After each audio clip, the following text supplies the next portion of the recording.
Hello दोस्तों, स्वागत है आपका फिल्म एंड स्टोरीज चैनल में। आज मैं आपको जितेंद्र हेमा मालिनी की शादी के दौरान धर्मेंद्र ने किया ऐसा जो कपल्स ही समझेंगे।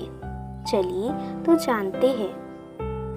साल 1974 में रिलीज हुई फिल्म दुल्हन की शूटिंग के दौरान जितेंद्र को हेमा मालिनी से प्यार हो गया था। मामला इतना आगे बढ़ गया था कि दोनों की शादी को रुकवाने के लिए धर्मेंद्र तक को बीच में आना पड़ गया था।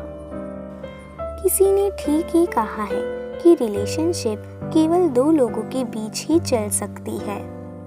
हालांकि आजकल की लाइफस्टाइल में रिश्तों के लव ट्रायंगल के बीच फंसना कोई बड़ी बात नहीं है।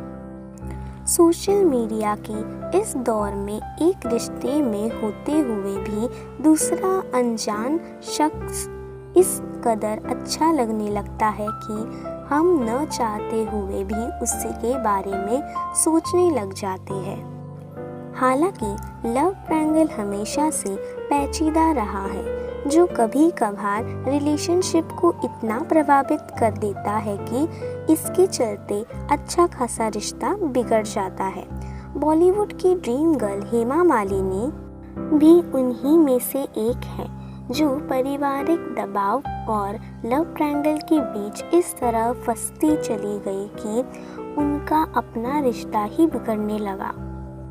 दरअसल बात साल 1974 में आई फिल्म दुल्हन की शूटिंग के दौरान की ही है, जब जितेंद्र को हेमा मालिनी से पहली ही नज़र में प्यार हो गया था।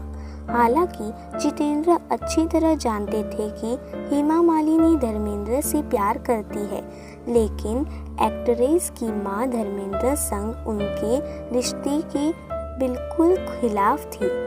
यही एक वजह भी थी कि हेमा मालिनी की मां को जैसे ही पता चला कि जितेंद्र उनकी बेटी को पसंद करते हैं, तो उन्होंने दोनों की शादी करवाने का फैसला कर लिया था। इसी बीच जितेंद्र की मंगेतर शोभा कपूर को जब यह बात पता चली, तो वह दौड़ती दौड़ती धर्मेंद्र के पास मदद मांगने जा पहुंची। हेमा मालिनी और जितेंद्र की फैमिली गुपचुप तरीके से दोनों की शादी संपन्न करना चाहती थी, जिसके चलते सभी लोग चेन्नई के लिए रवाना हो गए थे। इस बात की भनक जैसे ही धर्मेंद्र को चली, वह भी शोभा के साथ वहां पहुंच गए। शराब की धुत में धर्मेंद्र जब हेमा मालिनी की वेडिंग वेन्यू पर पहुंचे, तो वहां उन्होंने काफी हंगामा खड़ा कर दिया, जो अक्सर ऐसे मामलों में होता आया है। जितेंद्र और हेमा की शादी टूट गई, जिसके कुछ समय बाद धर्मेंद्र ने हेमा की शादी रचा ली। हालांकि इस घटना के बाद हेमा ने सभी के सामने जितेंद्र से शादी करने से इनकार कर दिया था, जिसके बाद एक्टर गुस्से में अपनी फैमिली के साथ वहां से चले गए।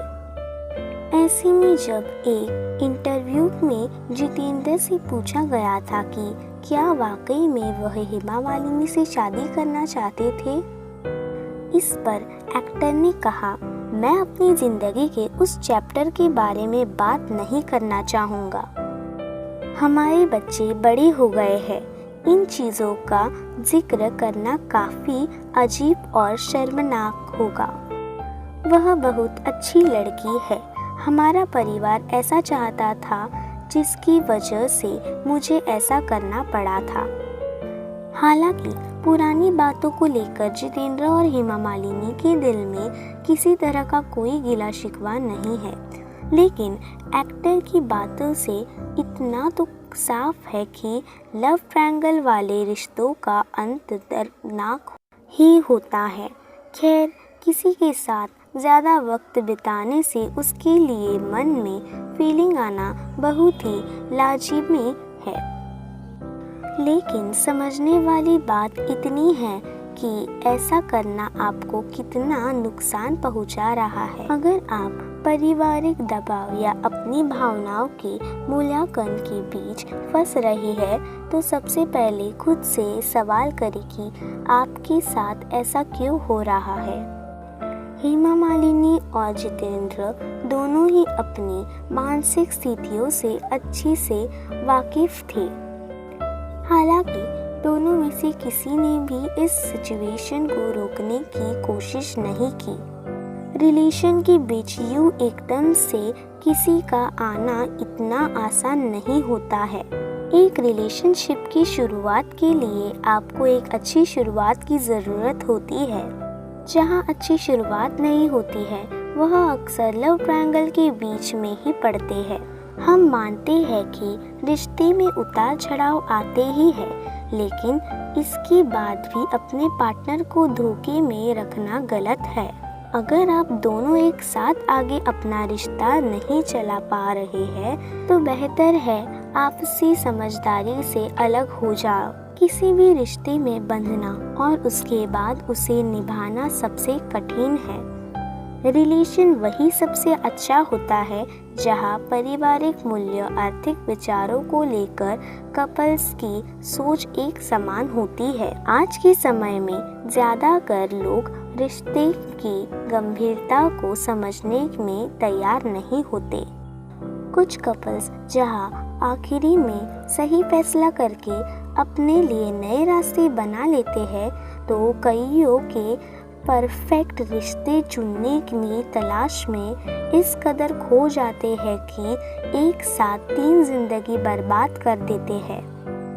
अगर आपको मेरा वीडियो पसंद आए तो लाइक ज़रूर करें, शेयर करें और सब्सक्राइब करना ना भूलें। धन्यवाद।